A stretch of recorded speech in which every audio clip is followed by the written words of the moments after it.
shot of the quarter pole at this enormous racetrack, the Taj Mahal of thoroughbred racing, Belmont Park, where the 51st day of racing, the spring-summer meet, is in the books. Welcome to Insider here on MSG Plus. I'm Richard Migliore, joined by Maggie Wolfendale. Maggie, another great day of racing. Yeah, it really was. It was nice and cool here today, Richie, which was a big relief from yesterday. And, I was just sweating. I know you guys under the lights were drenched, but today it's nice and cool, and I'm sure the horses appreciated it as well. Yeah, much nicer. And that's one of the things I look forward to in Saratoga. Even though we have humid days, usually the nights and the mornings are a bit mornings. cooler. I bring my Under Armour, my long sleeves up there to gallop in the morning because it is so cool, but it's so nice too.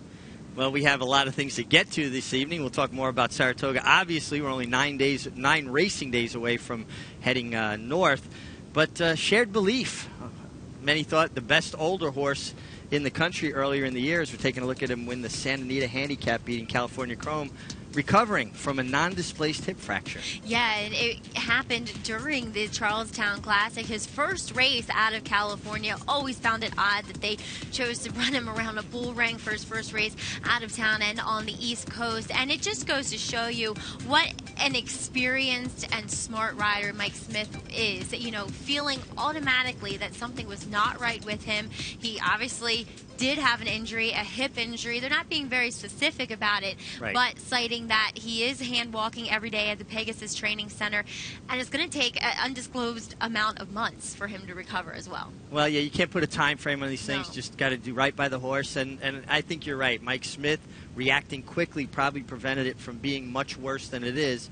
And Becky Witzman, formerly of HRTV, running the Pegasus Training Center where Shared Belief is at. I didn't know that. Congratulations, Becky. Very cool. I'm sure she's enjoying that. She always seemed to be wanting to be more hands-on with the horses, and I'm sure she's getting to do that there. She had been an assistant to Richard Mandela, now at the Pegasus Training Center. And a little closer to home, the 9-year-old, the iconic Ben's Cat, looking for his 4th Parks Dash. That's incredible. It's unprecedented.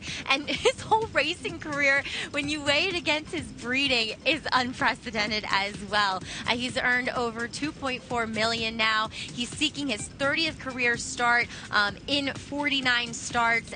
That's remarkable. That's over half of his career starts. And for a horse who has no pedigree, like I said, and had to spend basically the first year of his life on the racetrack, in a stall because of a pelvis injury. Wow. And the fact that he's come on to be what he is now is just remarkable. Over $2 million in earnings. Now, his trainer, King Leatherbury, is going to be inducted into the Racing Hall of Fame this summer in Saratoga. Do you think, now obviously he had the stats, all those wins, but do you think Ben's Cat might have been the push to put him over the top? If that was the case, it should have happened a couple years ago, considering what Ben's Cat has done. But yes, I'm sure that has had something to do with it. I think a lot of people, especially from the Mid-Atlantic region, just crying out that it was a crying shame that, King Leatherbury has not been inducted yet, and finally he gets his due to this coming summer. Yeah, I think an oversight that is finally being rectified. And the Hall of Fame inductions this year, kind of a lot of Maryland flavor in it. Yeah, I know, especially with Extra Heat. Love her. She was awesome for the Salzmans. The little engine that could, that's for sure. And she had such a broad campaign, too, going over to Dubai as well. And they really kind of put her in every test, and she delivered nearly every time, too. If I remember right, not a lot to look at, but certainly got it done. Yes, she did. Well, we got to get it done. We got to head to race 8 today. We get to some live racing action here at Belmont Park. We've got an allowance race going 7 furlongs. Larry Comas, he has your call.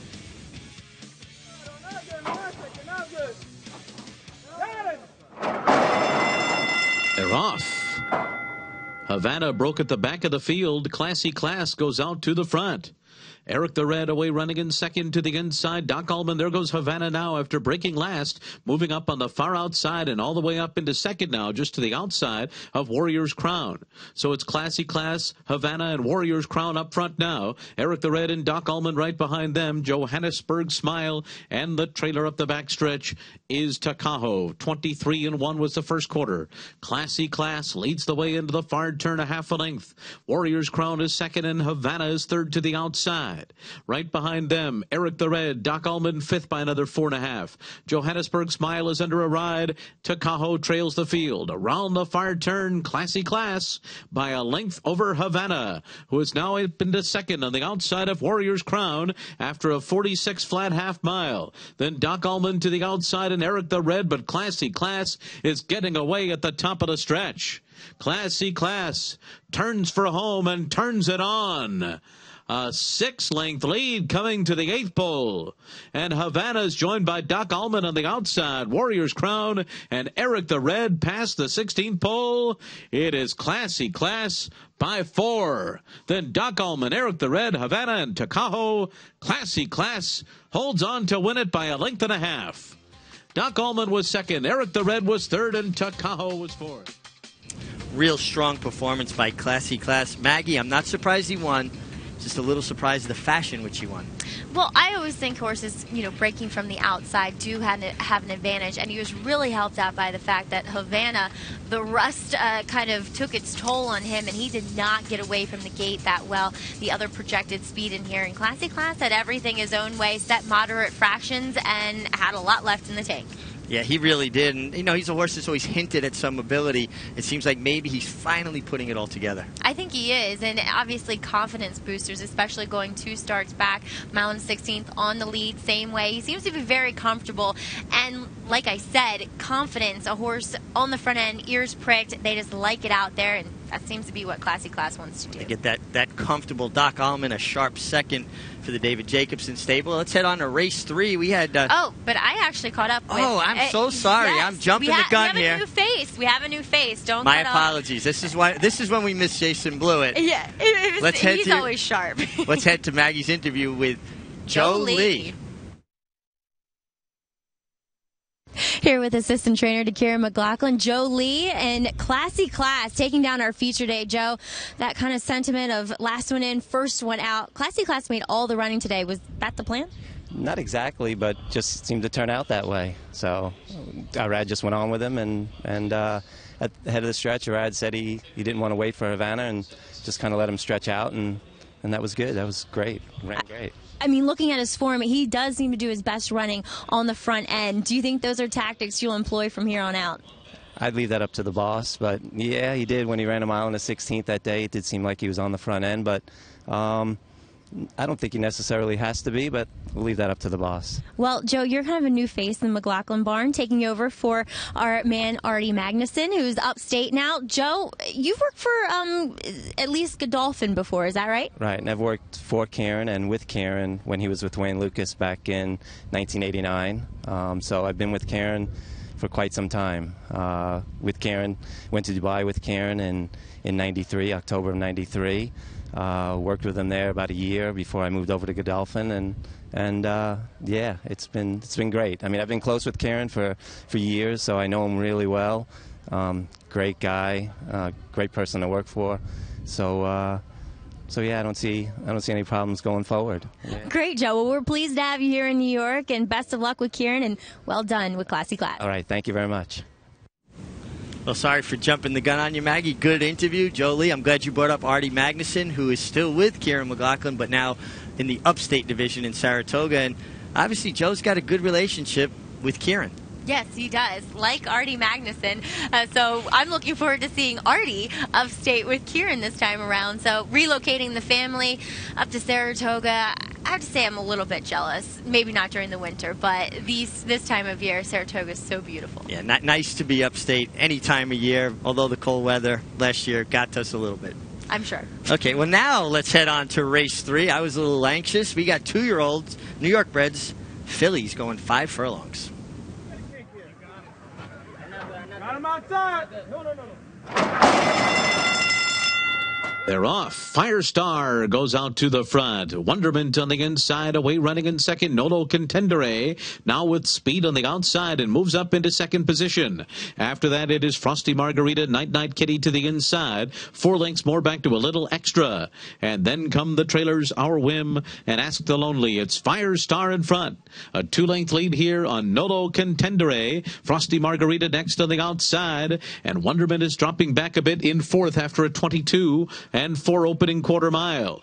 And then comes Our Whim to the outside, who's got 6 lengths to make up, and is followed by Ask That Only and Night Night Kitty on the inside, and they're into the stretch, and it is Fire Star turning for home in front. Frosty Margarita. Nolo Contendere comes to the inside. On the far outside, Wonderment is trying to make a late rally in the final furlong, and here comes Wonderment now on the outside. Wonderment takes the lead, and Wonderment pulls away to win it under Joel Rosario by a length and a half over Frosty Margarita. Then it was Fire Star and Nolo Contendere.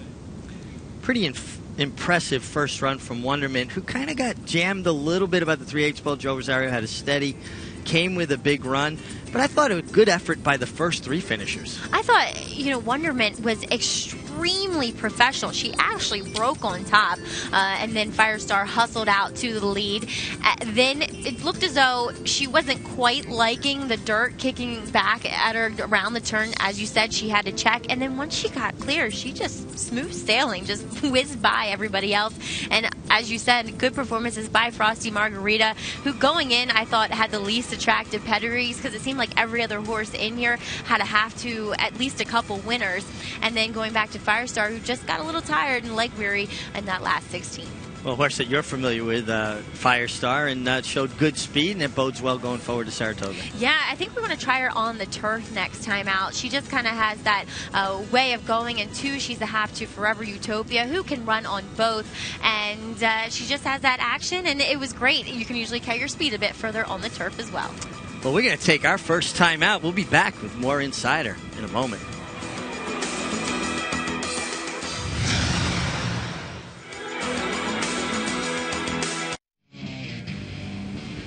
There's our beautiful backyard here at Belmont Park, but our thoughts are already turned in the backyard, upstate New York. Reserve your table. You can reserve it today in the backyard picnic area or the all-new Carousel Sports Bar. Go to Ticketmaster.com or call 844-NYRA-TIX. Naira Tix. At Maggie, it's always fun. The backyard there's always hopping. And that backyard's been hopping pretty good in Belmont, too. Yeah, it has. And that kind of leads us to our next race here, Richie. Optional allowance going to 7 furlongs. A New York bred that was probably our shortest price in the field or on the card today. Hopefully we'll see her up at Saratoga. That's Old Harbor. Yeah, let's take a look, and we'll send it out to Larry Colmus with the call of race number 4, 7 furlongs on the Widener turf. They're off. Ecstatic Miss is going to the front. Carolina Shag on the outside with speed 2, and there goes Old Harbor. Pixie Dust on the inside, and up the rail it's Vicky's Dancer. Tarnished at the back of the field as they race up the backstretch. Now it's Pixie Dust to the front. Pixie Dust is the leader up the backstretch, with Ecstatic Miss on the outside and Vicky's Dancer down toward the hedge. These 3 across the track, and Old Harbor just off of them. And then it's Tarnished and Carolina Shag only 4 lengths off the lead after a 23 and 2 opening quarter. Pixie Dust in front as the field heads for the turn, and Ecstatic Miss on the outside is second. 2 long shots set the pace into the turn, and right off of them Old Harbor sits 3 wide in third. Vicky's Dancer is 4th on the inside, and then it's Carolina Shag and Tarnished at the back. Only 3 lengths separates them all. They went 46 and 4 for a half mile, and now Old Harbor is edging up alongside of Ecstatic Miss and Pixie Dust as they come to the top of the stretch. And on the far outside, Carolina Shag gets going. No running room for Tarnished or Vicky's Dancer. They need a spot right behind horses into the final furlong. It is Old Harbor, Carolina Shag to the outside, and then it's Vicky's Dancer and Tarnished. Vicky's Dancer is closing up the rail. It's Old Harbor, Vicky's Dancer, and Carolina Shag. It's Old Harbor to win it over Vicky's Dancer, then Carolina Shag and Tarnished. Old Harbor always in position to win, parked out there, poised, 3 wide, stalking. Vicky's Dancer, the other New York bred, to round out the all New York bred exacta. Yeah, exactly. Vicky's Dancer a little unlucky there turning for home.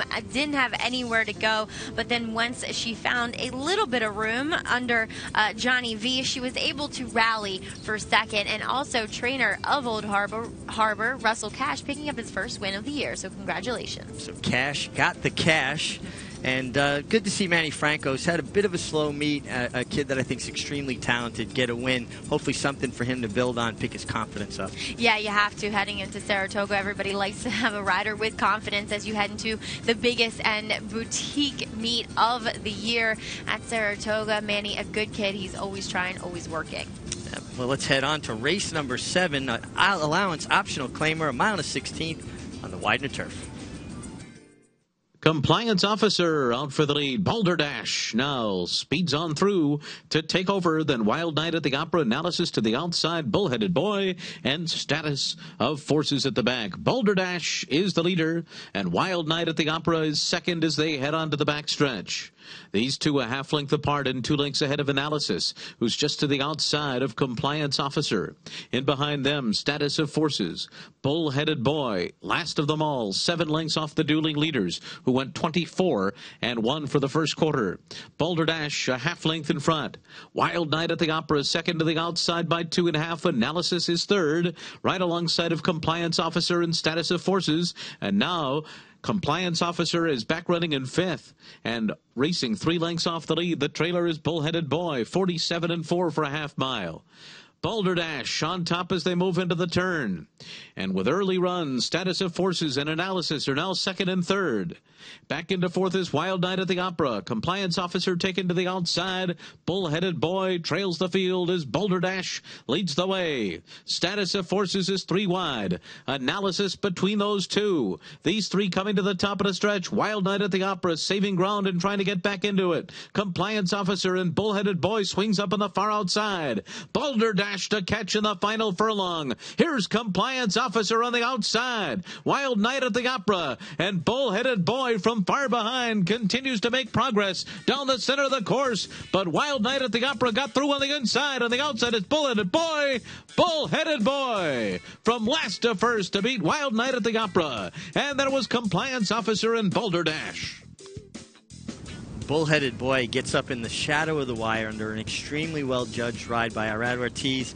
Maggie, I didn't think this horse possessed this kind of turn of foot. He really did kick it in. I was going to say, a completely different effort from his first start on the turf, in which he won, where he was a bit closer and then he rallied up the rail when he had room. This time, Arad, as you said, let him drop out the back, was niggling him a bit around the turn, hey, stay involved. And then once he was outside in the straight, he just motored on home. And that's what you like to see. And it looks as though Bullheaded Boy has a home on the turf now, as he's 2 for 2. And I thought a decent effort from the runner-up finisher in here, Wild Night at the Opera, who was getting on the turf for the first time. Yeah, I thought he ran really well to rally up the inside, but no denying the 3-year-old Bullheaded Boy, who I agree, he has found a home on the turf. Let's head now. We're going to go to our Fab 5, races 1, 2, 5, 6, and 9. To make up. Circling up on the outside is Risky Sour among horses, and Dusty Miles is there too, a 47 and 1/2 mile. They're into the stretch. River Knight on the inside, Mama's Mark on the outside. These two come into the final furlong together. They've got 3.5 lengths on a marked man who's third. Into the final 16th, it's Mama's Mark who takes the lead. Mama's Mark from River Knight, and on the outside is a marked man. Down to the line, Mama's Mark and Jose Lezcano win it by 2. And then it was River Knight, followed by a marked man and Hard Rock playing 4th. Sacred Success turning for home in front. Henry's Gal second to the outside. And then comes Brigida, and they're into the stretch of 45 and 3/2 mile. And Sacred Success has run off by 3.5 lengths over Henry's Gal. And then it's Brigida, followed by What the Frost on the outside as they come by the 16th pole. Sacred Success and Rajiv Mirage are all alone in front. Sacred Success under the wire clear. The race is for second, and it's very close there between Henry's Gal and What the Frost. Brigida was 4th. 4.5 mile. They're into the stretch. And on the far outside, it is Lynn Marie, who has rallied up to take the lead and is pulling away. Lynn Marie is opened up by 4. And from the back of the pack, Clock Stopper and Over My Head are trying to cut into that gap. Let's Go to Vegas is 4th on the inside. Lynn Marie and Kendra Carmouche have it as they come down to the wire. Lynn Marie's going to win it here by about 4 lengths in the end. Over My Head, Clock Stopper, and Senora Sophia was 4th. And wide, and they're followed by Mills, and they're coming to the top of the stretch, and it is See No More turning for home in front. Up the rail, Successful Brothers, Are We Not Men to the outside of them, and then it's America's Guest, Boss Man, now putting in a run on the far outside. Coming through on the inside is Not Today. Into the final 16th, Successful Brothers in front. Are We Not Men? Mills flying late on the outside. Here comes Mills. Mills got there. Ran down Successful Brothers and Are We Not Men, and then came Boss Man. Just enough laughter, Quibbler right up alongside, Battle Axe to the outside of them. These three pass the 8th pole together. Just enough laughter, Quibbler and Battle Axe across the track. Just enough laughter on the outside, Battle Axe, Quibbler between those two. Battle Axe, just enough laughter. These two come down to the line together, and it's Battle Axe over Just Enough Laughter, and then it was Quibbler. Maggie, a day fraught with very close finishes, particularly on the turf. And one race that I thought a horse and rider did an outstanding job was race 6. Really, truly. I mean, Mills going in was definitely the horse to beat. I mean, he just possessed the class of this field, but everything that kind of could go wrong did for Junior Alvarado and Mills, but Junior was more than capable of overcoming it. Yeah, I mean, he was in tight. He had to extricate himself from those quarters.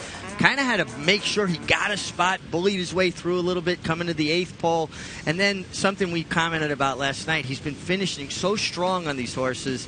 I thought it was a terrific performance by both Junior and Mills. Yeah, like we said, he's riding so well right now and so confident and just in the rhythm with his horses. Just even if, you know, they're not getting the best of trips, as this horse didn't get away that well. Granted, he's not a horse with early speed, but you kind of had to be involved, and he didn't let the pace get too far away from him. And like you said, he bulled his way through the rest of the field, and super strong once clear. Yeah, super strong finish and a very strong jockey colony as Irad Ortiz held Javier Castellano at bay, at least for today, keeping that 6-win lead. Jose Ortiz, Johnny Velasquez, apprentice Eric Cancel. Todd Pletcher with a victory today ties his all-time best at the Belmont Spring Meet with 40, but he's still got 4 to go to tie that record and 5 to break the mark of David Jacobson. Well, at least he's 1-9 to win the title for the spring-summer meeting. Yeah, that's pretty much wrapped up, and the owner standings much more in doubt. Michael Dubb,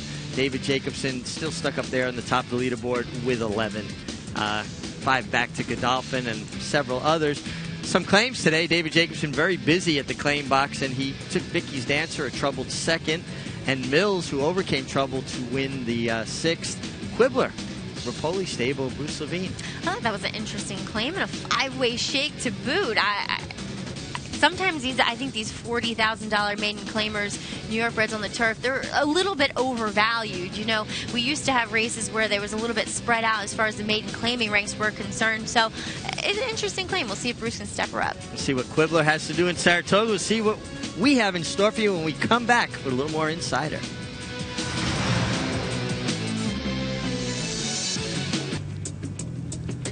Welcome back to Insider. Beautiful look of the grandstand. Nice silhouette shot there. I like that. One of the most beautiful parks in the world. But let's get right to our preview. Maggie, taking a look at Dauphine Rousse winning a turf sprint here last fall.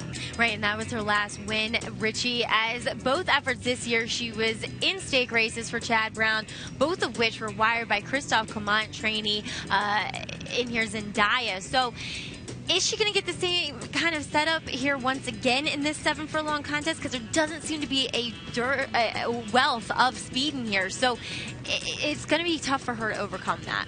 Well, here's a filly, Mahjong Madness, that might be able to find herself on the lead just because of the lack of pace in here. I agree with you completely, and I thought her effort in this year's Mount Vernon, as we're actually looking at last year's Mount Vernon, was great. I mean, she chased the whole way behind, gate to wire winner in Invading Humor, and she seems to be getting back to that form that she had last year.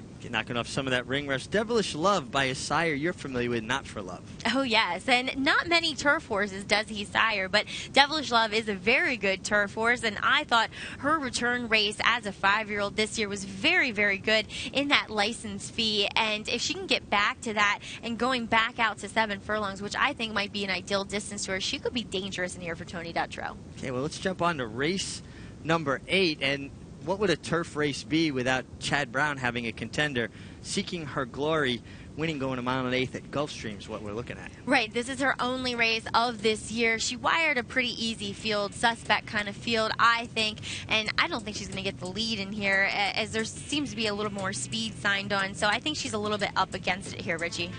Well, a horseman, I should say, John Sheriffs hasn't won a race yet, but some of his horses are running well. And he's got Kerry Bell in here, who had some success over the Aqueduct course. Yeah, she did, as well as at Santa Anita, and she really relished the turf course there at Aqueduct. You can see her really extending her stride, and I think she's a horse that, if she can keep improving, she might be a bit of a handful here. Well, it seems like John Sheriff's horses do improve with racing. Now let's take a look at Charm City Girl. Hard-fought victory at Pimlico. Yeah, I thought she was the horse to beat, though the public didn't see it that way in that allowance race on Black-Eyed Susan Day. But she's another filly that she seems to be getting better here for Grand Motion, and while she might not have some of the back class of some of these in here, I think she's a filly on the up and up. She possesses some tactical speed, which I think you're going to need in tomorrow's 8. Get it in advantageous inside post 1 for her. Let's check out what Andy Serling has for us tomorrow with our Handicapper Insider. Thanks a lot. We'll try to keep the streak going after my big even money winner on Thursday's card. The 8th race on Friday. Around here, it's never that surprising when there isn't a lot of pace in a race, and sometimes that ends up being even slower than it looks. But the lack of pace in here, I don't know if it's as extreme. And Seeking the Glory, the 8, is the one we'll look to take advantage of a lack of pace. But I like a horse that's not going to be on the lead, but she should be relatively close, and that's the 5, Kerry Bell. In my opinion, she needed her last race off a layoff, as is often the case with John Sheriff-trained horses. She has run turf races I think are better than these horses. I think she sits a good trip. She met some tough horses last time out, and I think Kerry Bell is going to get it done in the 8th race on the turf on Friday's card as we head back to Maggie and the Mig. Well, thank you, Andy. Thanks for joining us for the fastest 30 minutes in all of thoroughbred racing. See you right here tomorrow on MSG Plus.